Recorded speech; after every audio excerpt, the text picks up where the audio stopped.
Bismillahirrahmanirrahim. Assalamualaikum warahmatullahi wabarakatuh. Alhamdulillah.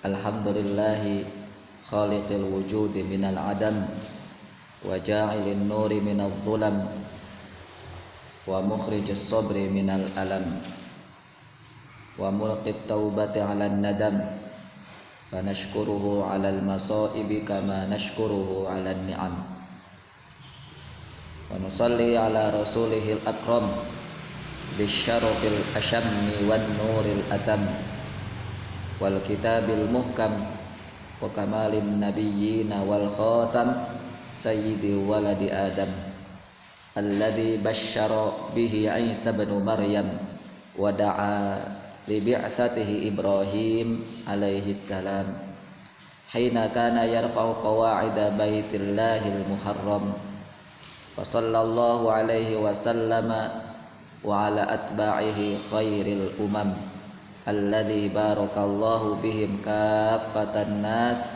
al-arabi minhum wal ajam. Walhamdulillah alladhi lam yattakhid waladan wa lam yakul lahu syarikun fil mulk wa lam yakul lahu waliyyun minadh-dhull wa kabbirhu takbira. Walhamdulillahilladzi anzala ala 'abdihil kitab wa lam yaj'al lahu 'iwaja. Walhamdulillahilladzi nahmaduhu wa nasta'inuhu wa nastaghfiruh wa na'udzu billahi min syururi anfusina wa sayyiati a'malina wa nu'minu bihi wa tawakkal 'alaihi wa na'udzu billahi min syururi anfusina wa min sayyiati a'malina may yahdihillahu fala mudhillalah wa may yudlil falan tajida lahu waliyyan mursyida wa nashhadu an la ilaha illallah wahdahu la syarikalah wa nashhadu anna muhammadan abduhu wa rasuluhu arsalahu Allah ta'ala bil huda wa dinil haqq liyudhhirahu 'alad dini kullihi wa kafa billahi syahida wa sallallahu alaihi wa sallam tasliman katsira amma ba'd. Ikhwafillah rahimani wa rahimakumullah. Puji dan syukur kita panjatkan kepada Allah Subhanahu wa taala sebagai Rabb kita yang setiap kita meminta pasti Allah Subhanahu wa taala mendengarkan kita. Dan juga tidak lupa kita menyampaikan salawat dan salam kita kepada Nabi mulia, Nabi agung, Nabi Muhammad sallallahu alaihi wasallam. Baik, kita langsung saja memulai agenda rutin kita pada setiap pagi hari Jumat, hari yang dimuliakan, hari yang berkah, dengan kita mengupas sekelumit kisah dari manusia agung ini, yang mana kita masih dalam fase di mana Nabi diasuh di Bani Sa'ad. Pada pertemuan yang lalu kita membahas tentang kelanjutan dari faidah, manfaat atau pelajaran dari sebuah kalimat yang diucapkan oleh Halimah As-Sa'diyah radhiyallahu anha tentang kebaikan demi kebaikan, kemudahan demi kemudahan, dan barokah demi barokah yang diterima oleh Halimah As-Sa'diyah radhiyallahu anha setelahnya mengasuh Nabi yang waktu itu masih dalam keadaan bayi.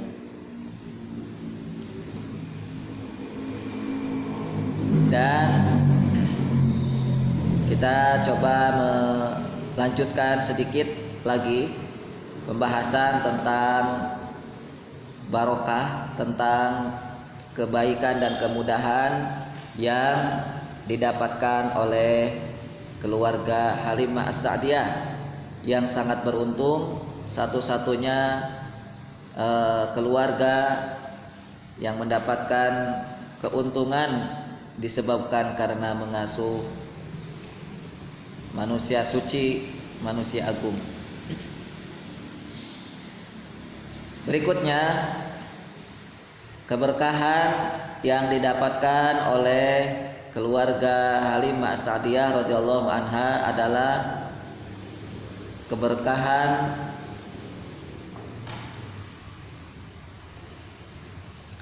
keberkahan pada kondisi rumah tangga,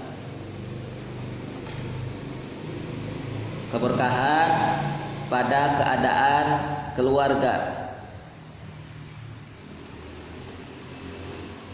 Salah satu yang dirasakan, yang didapatkan oleh keluarga Halimah As-Sa'diyah adalah Halimah As-Sa'diyah radhiyallahu anha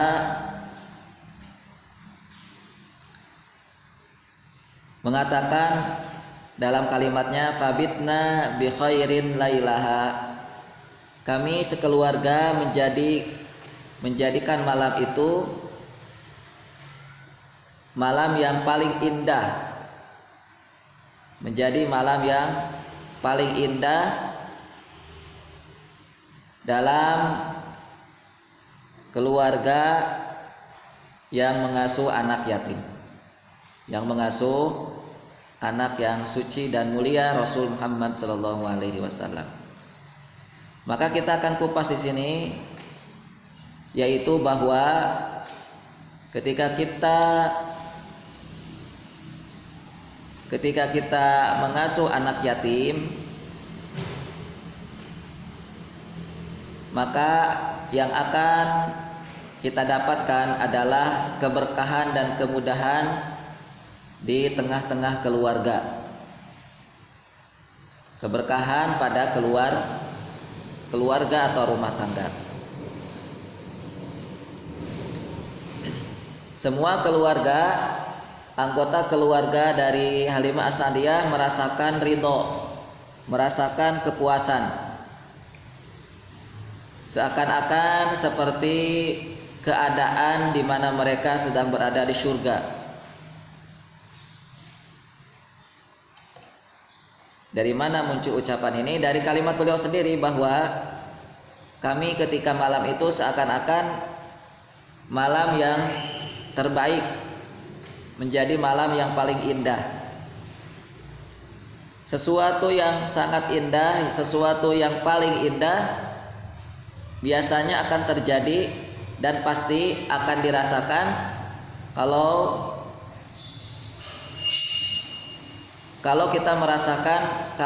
manusia merasakan keindahan-keindahan yang ada di surga. Karena keindahan apapun yang ada di surga pasti tidak akan terkalahkan dengan keindahan-keindahan yang ada di dunia. Maka kepuasan, kebahagiaan di malam di mana di situ Halimah As-Sa'diyah setelah mengasuh anak yatim ini menjadi malam yang paling indah. Layaknya keluarga yang sedang dikumpulkan di surga, yang sedang berkumpul di surga. Maka pepatah yang kita kenal, yang sering kita kenal, ada namanya pepatah yang berbunyi baiti jannati, rumahku surgaku. Nah, kalimat ini layak disandang oleh keluarga Halimah As-Sa'diyah, khusus di malam itu. Rumahku surgaku. Kenapa? Karena saat di malam itu mereka sekeluarga dalam kondisi yang paling bahagia, paling bahagia. Itulah kalimat yang cocok untuk menginterpretasikan, menggambarkan tentang keluarga Halimah As-Sa'diyah, layaknya seperti keluarga surgawi, baiti jannati. Oleh karena itu, kalimat bahwa rumahku surgaku itu hanya akan bisa dibunyikan, hanya akan pantas disandang oleh keluarga yang apabila ada keberkahan dalam keluarga itu. Ya, bukan sekedar kaya, bukan sekedar berkecukupan, tetapi yang paling penting adalah adanya keberkahan. Yang paling penting adalah adanya keberkahan. Sebagaimana kalimat beliau yang jauh-jauh hari pernah disampaikan.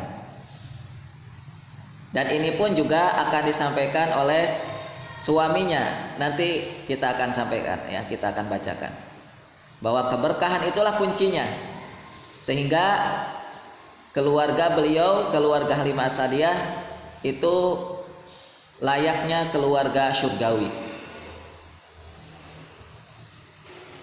Jadi kuncinya teman-teman, kalau keluarga kita ingin menjadi keluarga surgawi, baiti jannati, di keluarga kita ada surga, maka kuncinya kita harus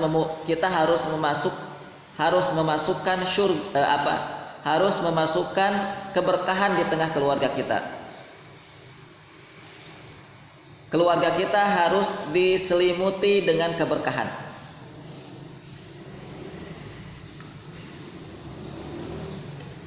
Sebagaimana yang dirasakan oleh Halimah As-Sa'diyah, berkah hewan tunggangannya, berkah hewan ternaknya, berkah asinya, berkah makanannya, berkah semuanya.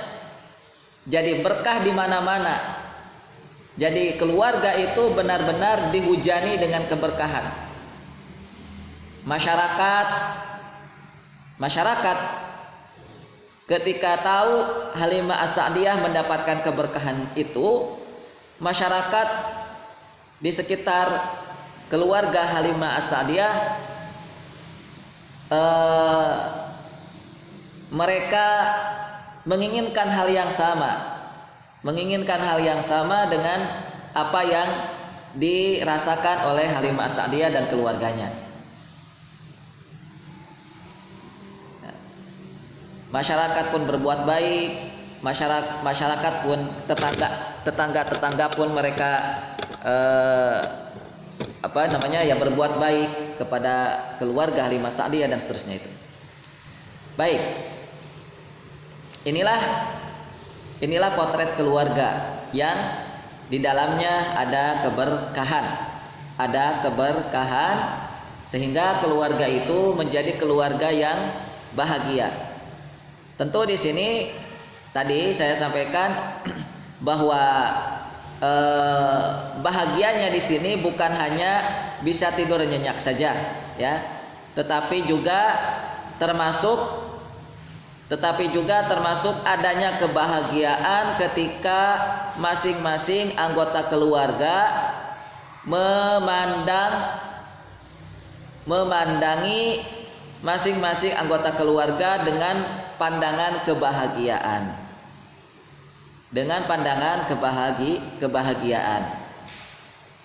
Halimah As-Sa'diyah memandangi suaminya dengan penuh bahagia, suaminya memandangi Halimah As-Sa'diyah dengan penuh bahagia, orang tuanya memandangi anak-anaknya dengan penuh bahagia, anak-anaknya pun memandangi orang tuanya dengan pandangan bahagia, begitu.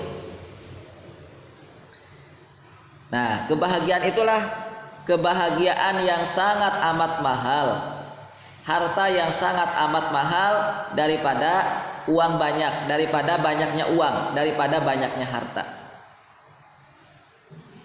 Yaitu hadirnya kebahagiaan dalam hati dengan memandangi masing-masing anggota keluarganya.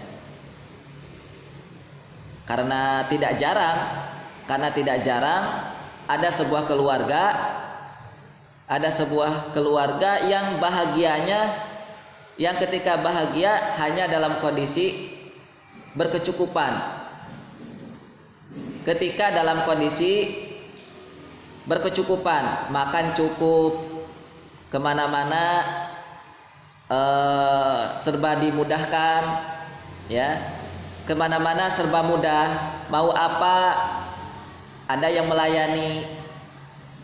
Tapi di saat kondisi sulit, ketika di mana Allah memberikan ujian, itu ternyata kebahagiaannya hilang.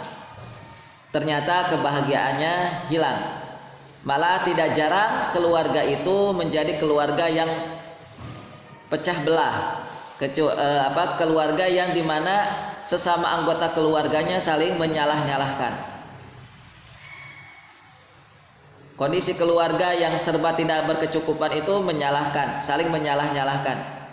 Orang tua menyalahkan anak, anak menyalahkan orang tua, suami menyalahkan istri, istri menyalahkan suami, saling menyalahkan.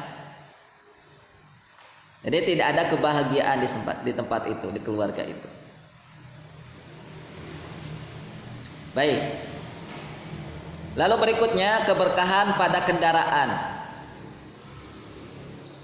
yaitu hewan tunggangan yang sering dipakai, yang sering digunakan oleh Halimah Sa'diyah dan keluarganya. Jadi setelah keberkahan di rumah tangganya, sekarang keberkahannya pun menyelimuti di kendaraannya. Apa bentuk keberkahan di keluarga atau di kendaraan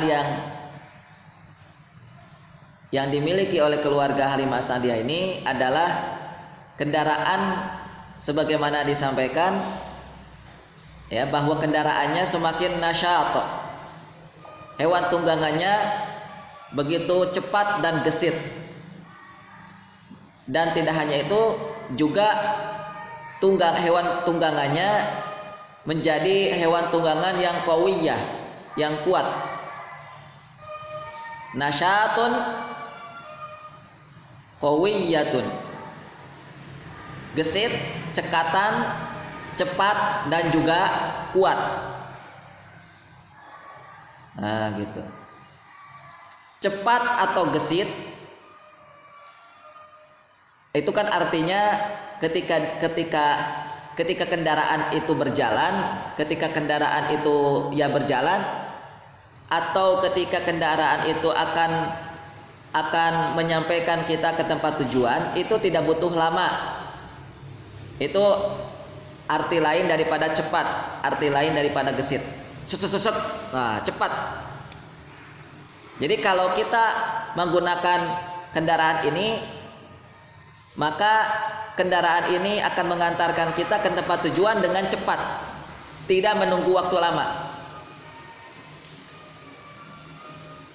Tidak menunggu waktu lama itu bisa disebabkan beberapa hal. Tidak menunggu lama itu bisa disebabkan beberapa hal. Umpamanya karena menunggu antrian, apalagi kalau di kota-kota. Kenapa kendaraan-kendaraan pada mengantri? Kira-kira apa sebabnya? Sebabnya kenapa?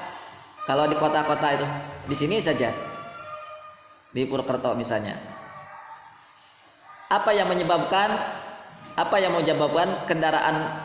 kendaraan itu mengantri diam, ya, tidak berjalan dengan lancar, tidak berjalan dengan lancar. Di antara yang menyebabkannya apa? Misalnya, kalau ada kendaraan tidak berjalan dengan lancar, dia mengantri gitu, apa biasanya yang menyebabkan? Ada kecelakaan, apalagi? Ada lampu merah, apalagi? Macet, apalagi? Jalanan rusak, apalagi? Ada razia, apalagi? Masalah-masalah lain yang mengakibatkan kendaraan yang kita gunakan tidak bisa berjalan dengan lancar, harus menunggu sampai kendala-kendala itu menghilang, ya, sampai kendala-kendala itu ya selesai, ya, masalah-masalah itu terselesaikan. Kenapa saya sampaikan ini, teman-teman yang dimuliakan Allah Subhanahu wa taala? Kan bisa saja, ya, bisa saja kan ada juga misalnya seseorang itu kalau berjalan kemana nggak ada tuh, kalau perlu harus ngantri gitu, ya. Tapi kan itu jarang, ya. Apalagi kalau di mall itu mesti harus ngantri. Apalagi kalau di jalan raya, apalagi kalau di jalan tol gitu, ya. Mesti ada ngantrinya. Tapi kan kalau Allah mau, nah ini kalau berbicara Allah, ya. Kalau Allah mau, teman-teman, yang biasanya kita harus ngantri akibat ada lampu merah, ya, yang biasanya setiap kendaraan harus ngantri yang disebabkan karena pembayaran tiket. Kalau di tol itu apa tiket namanya?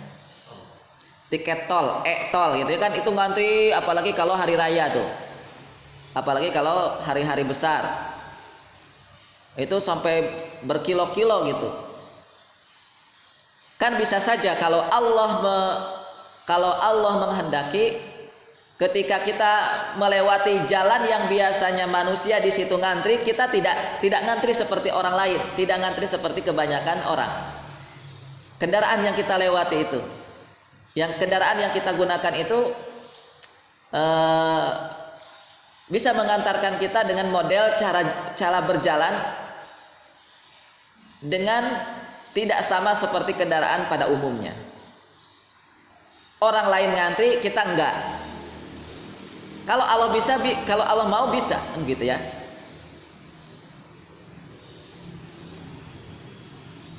Kan kita juga sering merasakan.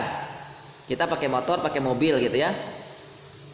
Di depan ada rambu-rambu lalu lintas, di depan ada lampu merah gitu, ya. Kan kita juga sering misalnya umpama saya juga sering merasakan gitu. Misalnya kan di depan orang-orang pada ngantri, orang-orang pada menunggu lampu itu hijau gitu, nunggu karena masih merah. Tapi kita misalnya jalan, kok tiba-tiba ketika misalnya mau sampai ke rambu lalu lintas itu, si lampu merah sudah ganti menjadi hijau. Kita nggak perlu ngantri, sama seperti di mereka. Nah gitu, ya. Nah, itu kan model contoh, ya. Orang lain harus ngantri begitu, kita nggak perlu ngantri. Kenapa? Karena kita ketika sampai ke posisi yang ada lampu merahnya itu, yang ada rambu lalu lintas itu, si lampunya sudah menunjukkan ke lampu hijau, maka kita jalan, kan gitu, ya. Nah, Allah bisa saja menjadikan kendaraan kita seperti itu. Atau misalnya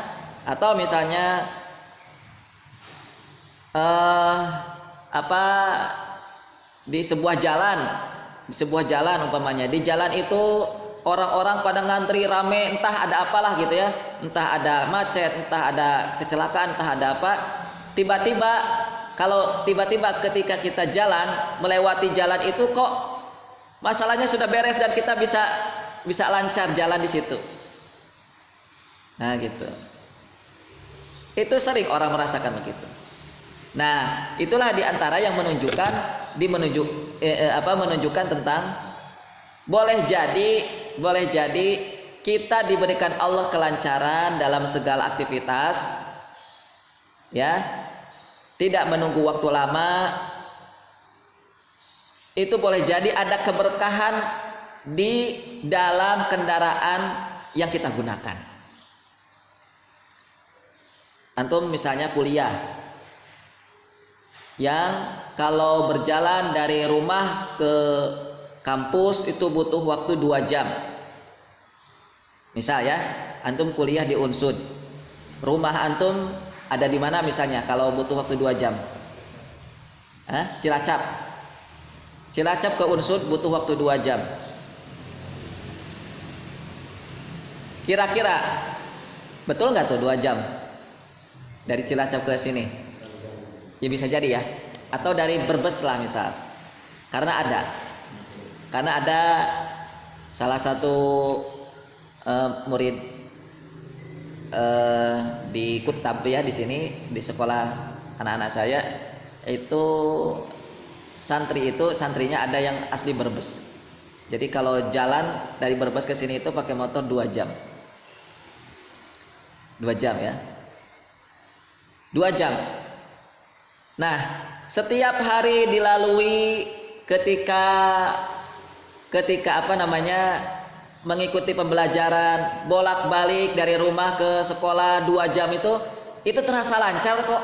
Nggak ada macet, nggak ada antrian, nggak ada lampu merah gitu ya. Kalau orang lain hidup seperti biasa, ya melintasi ini mesti gitu ketemu lampu merah.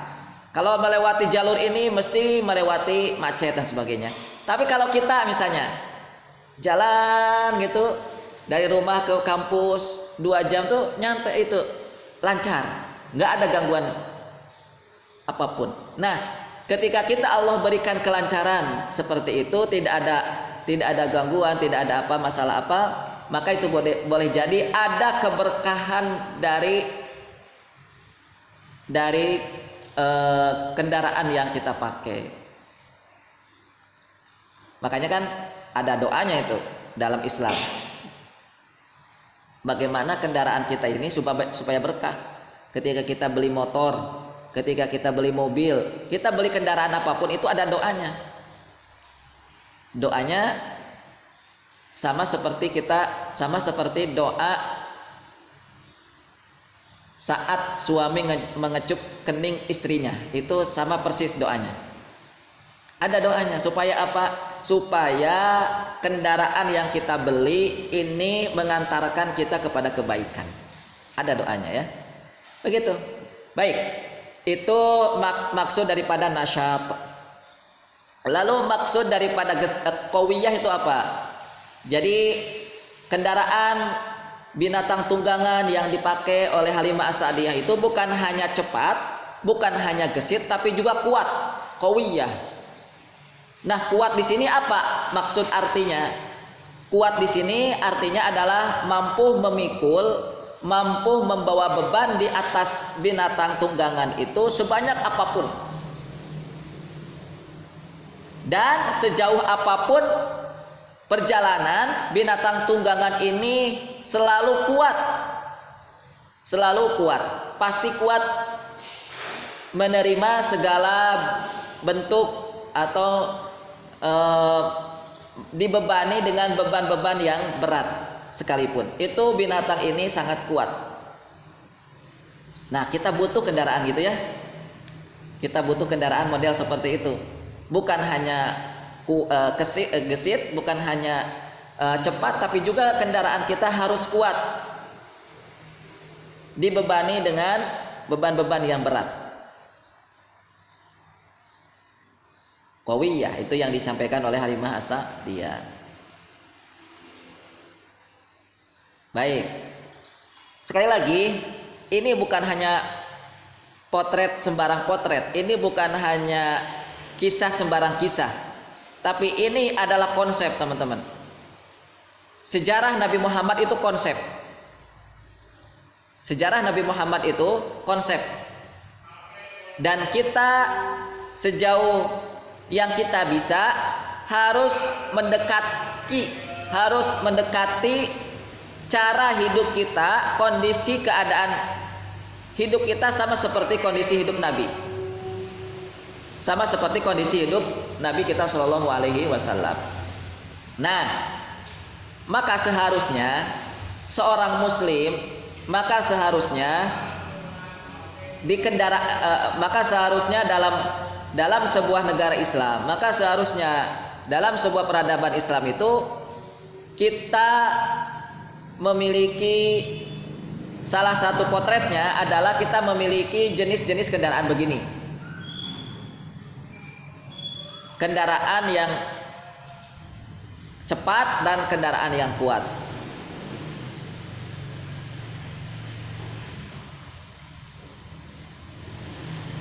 Sekarang lihat yang dikatakan oleh banyak manusia bahwa hari ini, zaman ini katanya zaman modern, zaman serba canggih katanya.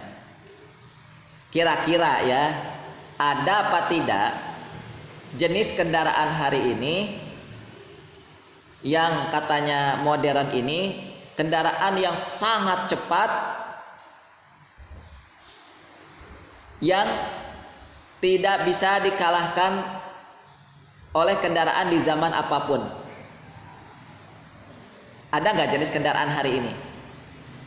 Sekarang zaman ini kendaraan tercepat apa itu namanya? Tahu nggak?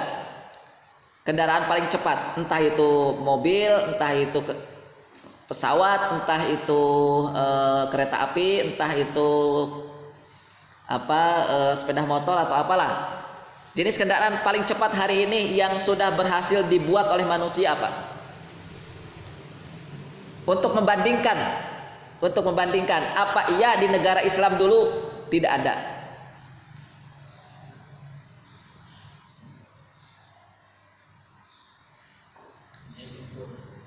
Jet tempur, apalagi yang katanya ada jenis pesawat apa namanya, hantu, bukan pesawat hantu, apa? Hah? Ada istilahnya loh,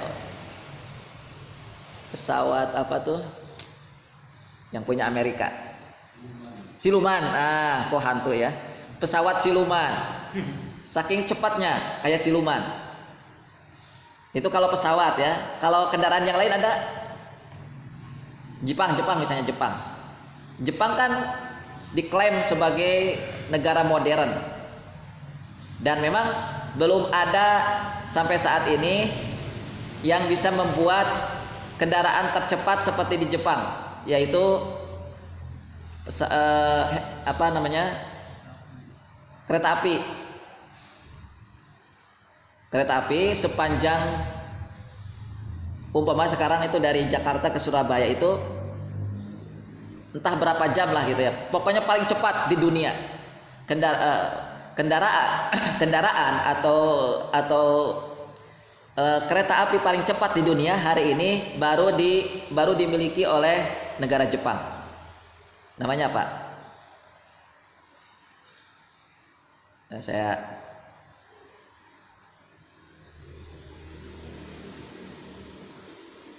pernah dengar nggak? Shinkansen, ya betul. Itu kan sekarang paling cepat ya, diklaim sebagai kendaraan paling cepat di dunia. Tapi lihat, secepat-cepatnya kendaraan hari ini yang berhasil dibuat oleh manusia, bisa nggak mengalahkan buruk yang dimiliki oleh Nabi? Secepat-cepatnya kendaraan hari ini bisa nggak mengalahkan cepatnya binatang tunggangan yang dipakai oleh Nabi saat beliau melakukan perjalanan? Kan perjalanan itu, subhanalladzi apa?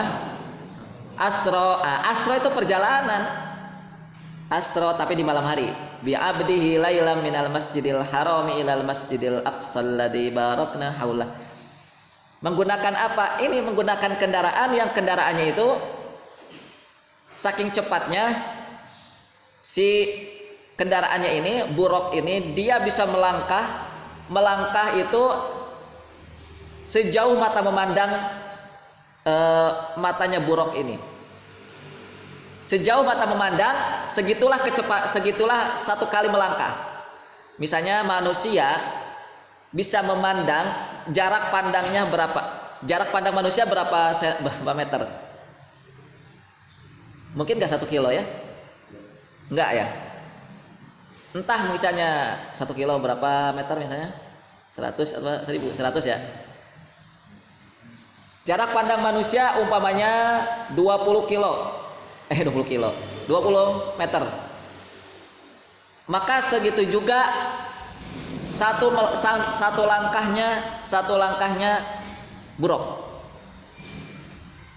Jadi sejauh mata memandang. Makanya pantas perjalanannya cuma satu malam. Hah? Iya, PP lagi. Makanya kan, kendaraan apa yang paling cepat yang bisa mengalahkan buruk?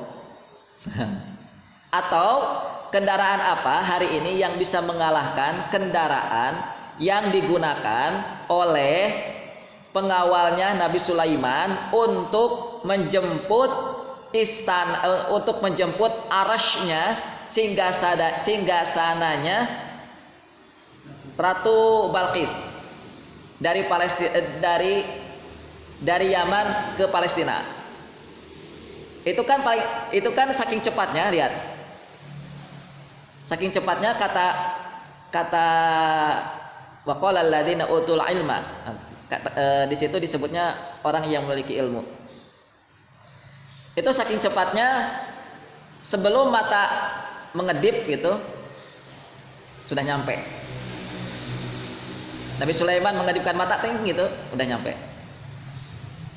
Kalau jin ifrit, waqala ifrit itu jin yang ada dalam Al-Qur'an tuh. Waqala ifritum minal jin ana atika bihi qabla an taquma min maqamik. Nah, itu kelamaan itu. Kata ifrit, aku bisa mengantarkan, aku bisa menjemput atau mengambil arasnya Ratu Balqis sebelum Anda duduk dari berdiri Anda. Sebelum antakuma mim maqamik. Sebelum Anda berdiri dari tempat duduk Anda. Nah, di situ penjelasan tafsir banyak sekali, namun maksudnya Nabi Sulaiman ingin ada yang lebih cepat lagi. Maka tunjuk tanganlah mereka dia yang berasal dari golongan manusia. Waqala alladziina utul ilm. Itu sekali kedip itu langsung nyampe. Entah itu kendaraan apa, yang jelas dalam Al-Qur'an tidak disebutkan jenis kendaraan yang dibawa oleh atau yang membawa arasnya singgasananya Ratu Balqis, Ratu Yaman itu. Yaman Palestina berapa jauh itu? Yaman kalau tidak salah ya, ini Yaman, ini Madinah, ini Mekah, baru ke sana. Baru ke sana itu negeri Syam. Berarti Yaman ke Syam, Syam di situ ada Palestina. Tempatnya siapa? Tempatnya Nabi Sulaiman. Itu jaraknya jauh dari Mekah atau Madinah ke Palestina. Karena Yaman ada di sisi, ada di belakang dari negeri Mekah atau Madinah, kemudian Syam atau Palestina ada di depannya. Jadi begitu, itu urutannya kalau di dalam peta ya. Ini Yaman, ini Madinah, ini Mekah, lalu depan sana Palestina. Dari Madinah saja, dari Mekah saja, dari Mekah ke Yordan. Yordan itu sudah masuk wilayah Syam. Yang di situ ada Palestina, Yordania, Libanon dan Syria atau Damaskus. Itu 4 negeri Syam waktu itu. Ya. Nah, itu dari Mekah saja itu kurang lebih sekitar 1000 kilo, 1000 lebih, 1000 kilo, 1000 kilo lebih. Apalagi kalau dari Madinah, apalagi kalau dari Yaman lebih jauh lagi. Baik. Maka itu kendaraan yang digunakan mesti lebih cepat gitu. Mesti kendaraan yang sangat cepat. Makanya saya tantang tadi kan, kendaraan apa yang bisa mengalahkan kendaraannya Nabiullah Muhammad SAW saat melakukan perjalanan Isra Mi'raj, atau kendaraan apa hari ini yang bisa mengalahkan kendaraannya pengawal ataupun bawahannya Nabi Sulaiman saat membawa singgasananya Ratu Bilqis. Yang jelas tidak ada. Yang jelas tidak ada.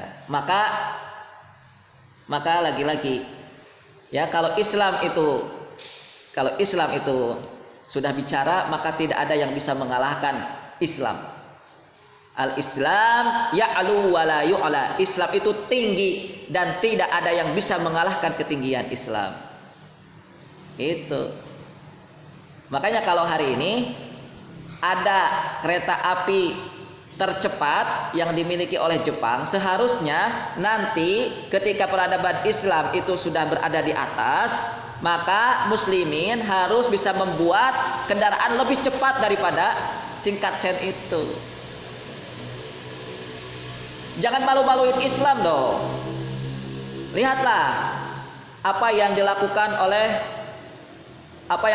oleh Kesultanan Turki Utsmani. Ya. Saat Turki masih berbentuk Konstantinopel, itu kan salah satu bangunan yang dipuja-puja itu adalah Hagia Sophia, ya kan? Tetapi saat Konstantinopel berubah menjadi Turki Utsmani, maka sang sultan waktu itu tidak mau dong ya dikalahkan bangunannya oleh Romawi Bizantium. Maka sang sultan menunjuk Sinan Pasha untuk membangun bangunan yang lebih indah daripada Hagia Sophia, yang disebut hari ini dengan masjid apa? Masjid Sulaiman kalau tidak salah ya. Pokoknya itu masjid hampir mirip dengan Hagia Sophia, tetapi masjid ini jauh lebih kokoh. Karena di Turki atau Konstantinopel ketika sebelum ditaklukkan, itu wilayah yang sering terkena gempa. Maka Konstantinopel juga pernah ambruk itu, atau pernah apanya gitu ya, entah itu tiangnya atau apa, itu kena gempa. Tapi bangunan yang dibikin oleh Sinan Pasha ini, seorang menteri atau seorang desainer lah gitu ya, itu berhasil membuat sebuah bangunan yang tidak hanya lebih indah daripada Hagia Sophia, tetapi juga lebih kokoh kalau satu saat gempa itu hadir ya, satu saat kalau terjadi gempa. Nah begitu harusnya muslimin ya. Jangan hanya berkuar-kuar, ayo tegakkan negara Islam.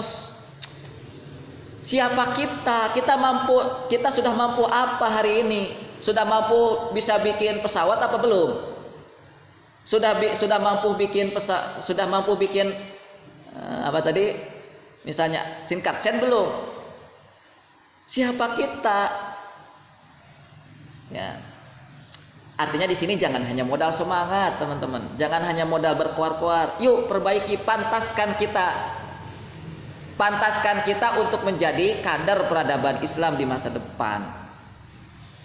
Jangan sampai malu-maluin Islam lah. Jangan sampai nanti diketawain loh nanti oleh Amerika, nanti dikatain loh oleh Eropa. Oke lah, kalian sekarang sedang berjaya umpamanya ya. Nanti diomelin begini sama Amerika, sama Yahudi ini. Kalian sekarang sedang memimpin kami, tapi kalian ekonomi, politik, apa misalnya sains belum bisa mengalahkan kami. Nah, gitu. Nanti diomelin begitu. Tunjukkan dong mana kalian katanya menguasai dunia. Peradaban Islam hari ini sedang berada di atas. Coba bisa nggak ngalahin pesawat siluman yang dibikin oleh Amerika itu? Bisa nggak? Nah, ya. Baik. Nah, kalau secara konsep kita sudah diajari, teman-teman. Secara konsep diajari. Gimana caranya? Gimana caranya kita membuat sebuah prestasi, kita membuat sebuah karya yang lebih hebat, lebih unggul daripada orang kafir. Caranya gimana? Dari berkah itu, teman-teman.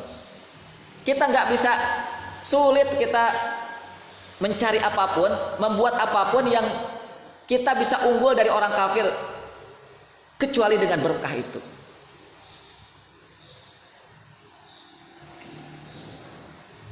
Memangnya atas dasar apa kok Rasulullah bisa mengendarai buruk? Sebabnya kenapa? Karena Rasulullah manusia berkah, sehingga Rasulullah bisa mengendarai buruk. Kenapa kita tidak bisa mengendarai buruk? Karena kita belum dinyatakan manusia berkah. Gitu. Satu-satunya yang bisa, sekali lagi saya sampaikan, satu-satunya yang bisa mengalahkan dekadensi atau segala keunggulan hari ini adalah coba muslimin bangkitkan keberkahan itu. Karena disitulah akan munculnya prestasi yang tidak akan bisa dikalahkan oleh negara manapun.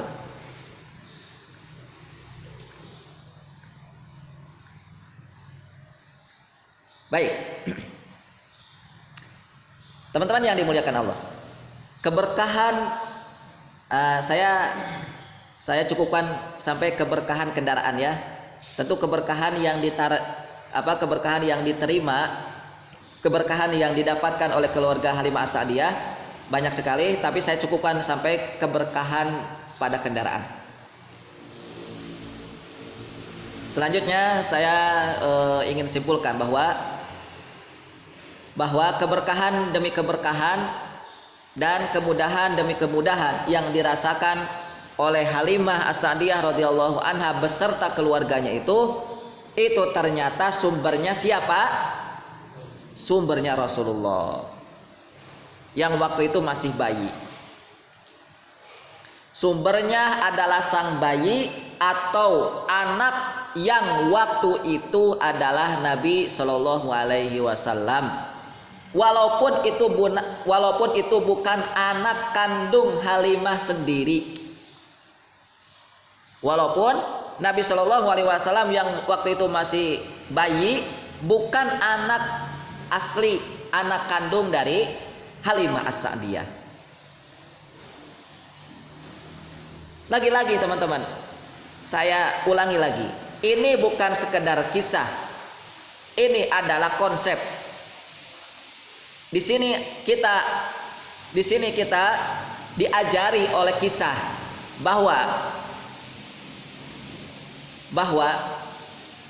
bagi setiap keluarga muslim, nih saya ajari, ya perhatikan, ini kita sedang belajar rumah tangga Islam, kita sedang belajar parenting, kita sedang belajar keluarga Islam itu harusnya gimana. Perhatikan. Ini pelajaran mahal dari kisah Halimah As-Sa'diyah memiliki anak walaupun bukan anak kandung tetapi anak berkah. Pelajaran mahalnya. Layaklah bagi keluarga muslim bahwa keberadaan anak itu harus bisa sampai membawa keberkahan, kebaikan dan kemudahan sampai seperti apa yang dirasakan oleh keluarga Halimah As-Sa'diyah. Gitu.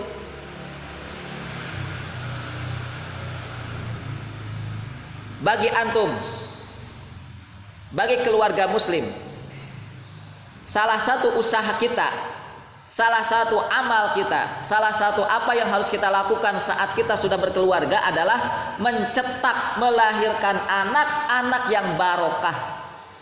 Bukan hanya anak yang asal pinter, bukan anak yang bisa pandai kerja, cari uang, bukan itu. Yang paling penting adalah lahirkan anak berkah. Kalau anak sudah berkah, walaupun kita dalam kondisi sulit, miskin dan sebagainya, Allah mudahkan kalau anak kita berkah.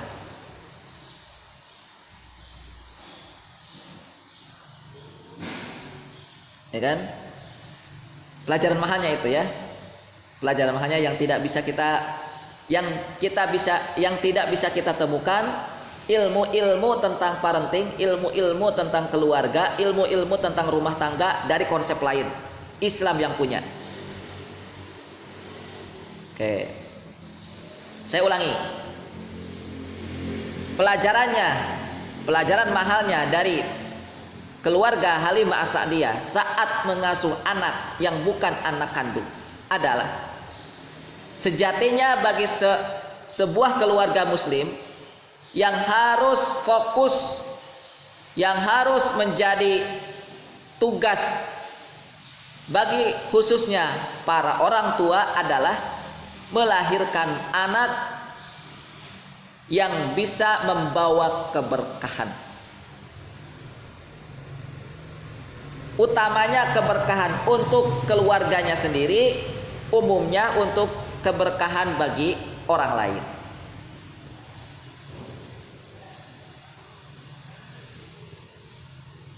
Anak yang membawa keberkahan, anak yang menjadi sebab datangnya rizki, mudah gitu ya, terasa mudah kok rizki ini, terasa mudah kok kita ini mendapatkan makanan, walaupun ya kerja cuma serabutan, kerja cuma apa ya, kerja cuma, makanya teman-teman, antum nih ya, antum ini saya ajari, perhatikan, antum ini sekarang sedang dalam fase pemuda, sedang dalam fase di mana antum nanti ke depan akan mencari pasangan. Maka sebenarnya yang antum harus fokuskan ketika antum akan melangkah menuju gerbang rumah tangga, ingin menikah, antum fokuskan, bukan yang antum fokuskan adalah bagaimana cara mencari kerja, bukan itu.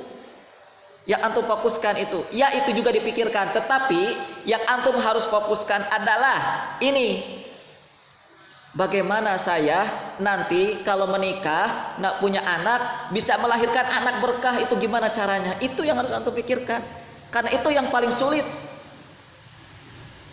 Ya kerja,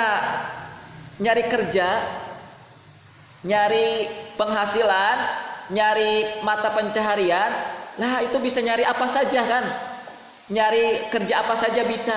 Tapi kalau nyari melahirkan anak berkah, itu yang sulitnya luar biasa. Itu yang sulitnya luar biasa. Pertama-tama, makanya nih, pertama-tama antum sebagai calon pemimpin rumah tangga, antum calon suami, antum calon bapak, yang antum harus lakukan sekarang, kalau antum ingin mencetak melahirkan anak berkah, temukan bidadari antum yang benar-benar bisa membantu melahirkan anak berkah ini. Gitu. Temukan. Bisa nggak ketemu bidadari berkah itu di Facebook? Bisa nggak ketemu bidadari berkah itu yang bersinar cahaya surga itu, ketemunya di WA, ketemunya di Twitter, ketemunya di apa?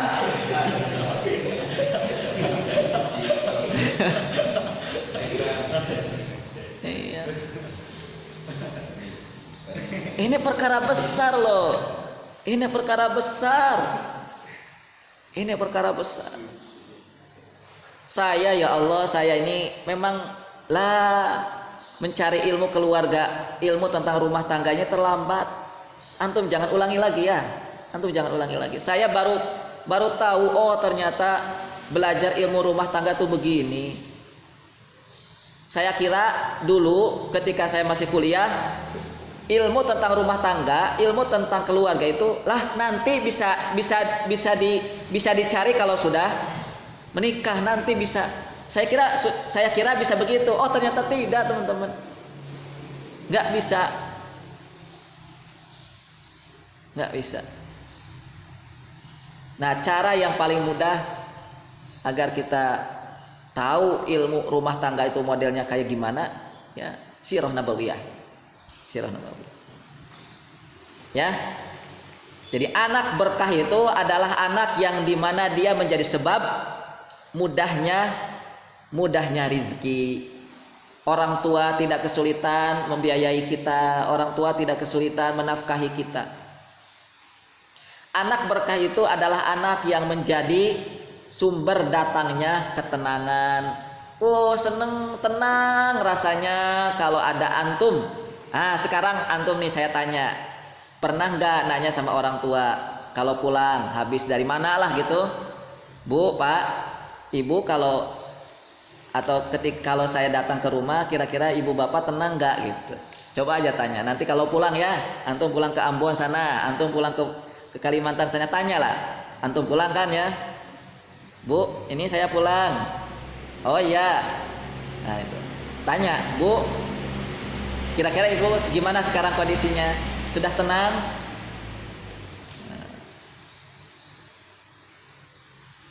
Dan saya yakin, insya Allah saya yakin, setiap anak-anak yang dedikasinya adalah Al-Quran, tidak ada yang tidak suka. Tidak ada orang tua yang tidak suka. Pasti semua orang tua suka. Pasti. Para orang tua menunggu-nunggu kapan anaknya pulang dari perantauan, dari belajar di Jawa, dari belajar di pesantren. Pasti menunggu-nunggu. Dan antum harus bersyukur di sini, ya. Gitu, sumber ketenangan anak tuh. Kalau ada anak datang tenang. Kalau mendengar suara anak tenang. Jadi sumber ketenangan itu salah satunya anak, harus begitu. Nah, maka antum harus bisa mencetak anak begitu. Antum nih sedang gelisah nih ya. Antum nanti menjadi seorang bapak. Kerja di mana umpamanya? Menjadi seorang presiden di sebuah perusahaan besar. Gelisah antum nih memikirkan kerja, antum gelisah memikirkan karyawan, antum gelisah memikirkan apalah gitu. Oh, saya punya anak, telepon anak telepon gimana. Nah itu, jadi sumber ketenangannya antum bisa telepon anak sendiri. Anak yang menjadikan kita berkah itu adalah diantaranya juga anak yang menjadi sebab mudahnya kita dalam setiap urusan, ya, mudahnya kita dalam setiap urusan. Nah ini teman-teman, hal ini tentu sulit ya, namanya juga sudah ada ayatnya. Biasanya kalau sudah ada ayatnya itu sulit untuk diaplikasikan, itu biasanya. Nah gini, lihat, ini sulit, bahkan tidak mungkin bisa terjadi lahir anak berkah, lahir anak model seperti ini, ya, manakala para orang tuanya tidak memiliki sifat seperti Halimah As-Sa'diyah. Sulit. Orang tuanya senang HP-an, orang tuanya senang main game. Sulit mendapatkan, sulit melahirkan anak berkah, sulit. Makanya teman-teman, lihat, saya nasihati dari sekarang, tolong berhenti main game. Ini bukan apa-apa teman-teman, ini menentukan kualitas anak antum ke depan nanti. Tolong berhenti main game. Wallahi tolong. Demi Allah, saya nyatakan demi Allah, berhenti main game. Mengapa? Karena ini nanti akan ada pengaruhnya dalam pendidikan anak antum. Sulit antum nanti akan melahirkan anak yang berkualitas seperti Rasulullah ini, anak yang berkah itu, kalau antum masih senang main game. Tolong rubah pola hidup antum. yang masih suka main game, kesukaannya diganti dengan Al-Quran. Kesukaannya sudah harus Qurani, kesukaannya harus sudah sirah, kesukaannya harus sudah ilmu. Itu kesukaannya. Kemana-mana bawa Quran, kemana-mana bawa buku, kemana-mana bawa Quran. Tentunya bukan hanya dibawa ya, dibaca tentu. Iya, gitu. Untuk apa? Ini untuk mendorong, untuk melayakkan diri kita ini supaya supaya dari perantara tangan kokoh kita ini sebagai seorang bapak lahir anak berkah itu. Dari setiap belaian tangan kita membelai anak-anak kita gitu kan, membelai misalnya perut istri kita yang sedang ada anak kandung kita di dalamnya, itu dibelai sama tangan kita ini, akan lahir anak berkah. Karena apa? Karena tangan kita sehari-hari dipakai Quran, bukan tangan yang dipakai oleh gadget. Bukan tangan yang suka digunakan untuk main game. Tangan yang suka digunakan main game, sesering apapun membelai anak, gak akan jadi anak tuh menjadi anak yang berkah. Kalau tangannya sering digunakan untuk main HP, main game. Baik, teman-teman, anak berkah itu dimulai dari orang tua berkah. Anak soleh itu dimulai dari orang tua yang soleh-solehah. Lihat kan, mengapa Halimah As-Sa'diyah bisa memiliki anak berkah walaupun bukan anak kandung? Ya karena Halimah As-Sa'diyah sudah menjadi orang tua berkah. Dan itu sesuai dengan ayat. Ayat mengatakan, Rabbana a'udzubillahi minasyaitonirrajim, surat Al-Furqan yang sering saya baca. Rabbana hablana min azwajina wa dzurriyyatina qurrata a'yun. Nah itu. Saat kita meminta kepada Allah, ya Allah, karuniakan kepada kami pasangan-pasangan kami, baru setelah itu anak keturunan kami, wa dzurriyyatina. Jadi yang pertama kali diminta itu adalah, yang pertama kali yang harus ada itu adalah suami istri, bapak ibu yang sama-sama sudah menjadi qurrata a'yun, yang sudah menjadi soleh-soleha. Bapaknya sudah menjadi bapak yang soleh, ibunya sudah menjadi ibu yang soleh. Wa dzurriyyatina, pasti dzurriyahnya pun akan menjadi dzurriyah yang soleh-soleha. Qurrata a'yun. Karena urutan permintaannya yang Allah sudah bakukan dalam Qur'annya adalah begitu. Azwajina dulu, baru dzurriyyatina. Allah tidak membalik. Rabbana hablana min dzurriyyatina wa azwajina, tidak. Allah menggandengkan azwajina dulu, baru dzurriyyatina. Urutan ini mahal nih. Urutan ini tidak sembarangan. Urutan yang Allah pasangkan dalam Quran ini tidak sembarangan. Baik, ya.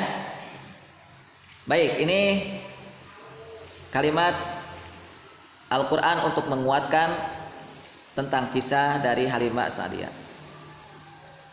Lalu berikutnya, suami dari Halimah As-Sa'diyah yang bernama Al-Harith berkata kepada Halimah yang telah diberikan oleh sang anak berkah ini dengan kalimat, ya Halimah, wallahi inni la arab qad akhadti nasmatan mubarakatan. Jadi setelah sang suami yang bernama Al-Harith mendapatkan keberkahan demi keberkahan ini, lalu berkatalah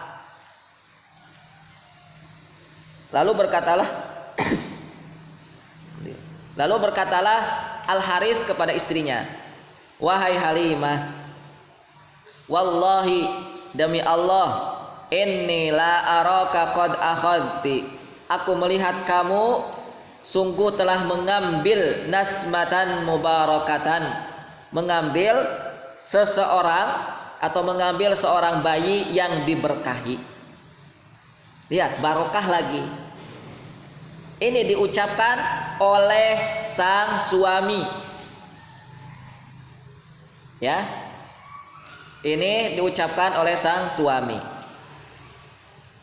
Dan ingat, waktu itu mereka sama-sama belum beriman. Lah iyalah, gimana mau beriman? Rasul saja masih kecil kan, masih bayi. Ya nggak mungkin. Masih jahiliyah. Karena karena dunia ketika itu diselimuti oleh kejahiliahan. Maka di sini bahwa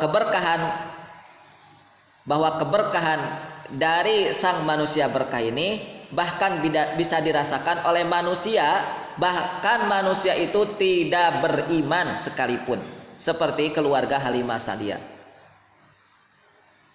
Bahkan bisa dirasakan keberkahannya oleh binatang ataupun tumbuhan. Jadi keberkahan Rasul, sang manusia berkah ini, itu bisa dirasakan oleh semua umat manusia, bahkan binatang, bahkan makhluk-makhluk yang itu kita katakan sebagai benda mati. Benda mati seperti batu, benda mati seperti kayu. Loh, apa buktinya benda-benda mati seperti itu bisa merasakan keberkahannya Nabi? Kira-kira apa buktinya? Nah, sebelum ke situ saya ingin menguatkan dalam sejarah lain tentang bahwa keberkahan Islam itu, Al-Quran itu, Rasulullah itu bisa dirasakan bahkan oleh orang kafir sekalipun. Hal ini sebagaimana yang dirasakan kebaikan Al-Quran, yang dinikmati, yang dirasakan kenikmatannya oleh pelopor kekafiran yang bernama Abu Jahal, Abu Sufyan, dan beberapa teman-teman yang lain. Kisahnya disampaikan oleh Ibnu Ishaq. Waktu itu ketika Abu Jahal bin Hisham, Abu Sufyan bin Harb, Al-Akhnas bin Amr bin Wahab Al-Thaqafi, lalu Halif bin Zuhra, kharaju lailah liyastami'u min Rasulillah. Mereka sama-sama keluar rumah malam-malam untuk mendengarkan apa yang keluar dari lisan Rasul, yaitu Al-Quran maksudnya.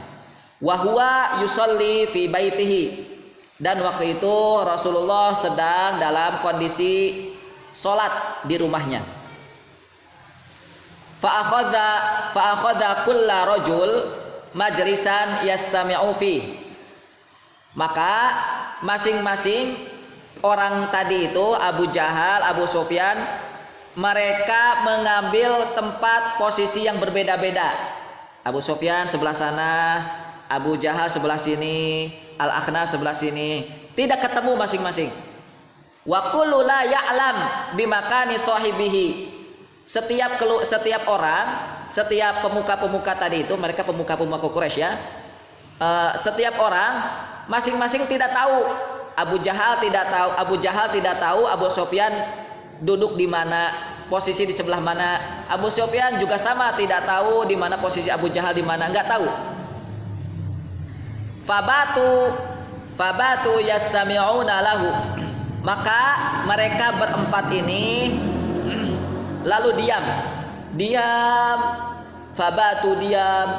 mendengarkan apa yang dibacakan oleh Nabi. Hatta idza tala al-fajr tafarraqu. Lihat, mendengarkan tilawahnya Nabi, mereka ini rela-rela sampai pagi dari malam tuh, sampai terbit fajar, dan mereka pun berpisah, tafarraqu. Luar biasa ya. Padahal mereka orang kafir, orang jahili, Ya, tapi mereka rela untuk mendengarkan untuk mendengarkan apa yang dibacakan oleh Rasulullah dari malam sampai pagi. Kita mana pernah kan mendengarkan Quran? Pernah nggak kita mendengarkan Quran dari malam sampai pagi? Abu Jahal pernah. Maka kita kalah sama Abu Jahal berarti kan ya? Abu Jahal pernah. Ini kisahnya. Sahih riwayat Abu Ishaq. Riwayat Ibnu Ishaq. Lalu fajama'ahum at-tariq.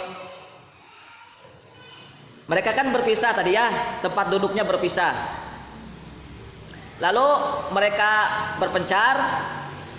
Namun ketika mereka mau pulang, fajama'ahum fit-tariq. Mereka berkumpul di satu jalan. Ketemu di satu jalan nih. Lalu apa yang dilakukan? Kira-kira pendapat antum apa yang dilakukan masing-masing mereka? Fatalawamu, mereka saling mencela. Di antaranya kalimatnya la ta'udu. Masing-masing mengatakan kalian jangan ulangi lagi loh. Kalian jangan ulangi lagi perbuatan kalian ini. Masing-masing kan akhirnya tahu ya. Abu Jahal tahu Abu Sufyan ternyata sudah mendengarkan Qur'annya Nabi Muhammad dan seterusnya kan. Setelah tahu itu, masing-masing mengatakan, "Hei Abu Sufyan, wahai Akhnas, kamu jangan lakukan lagi ya. Jangan kembali lagi ke Muhammad itu. Falau ra'akum ba'di sufahaikum, sebab kalau kalian nanti dilihat oleh sebagian orang-orang yang tidak waras di antara kalian, la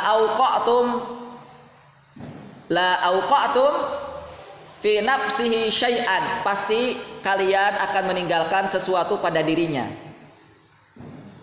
Artinya bahwa kalau kalian lakukan dan kalian diketahui oleh orang-orang sufaha itu misalnya oleh budak-budak gitu ya, itu nanti mereka akan ikut-ikutan. Ya iyalah.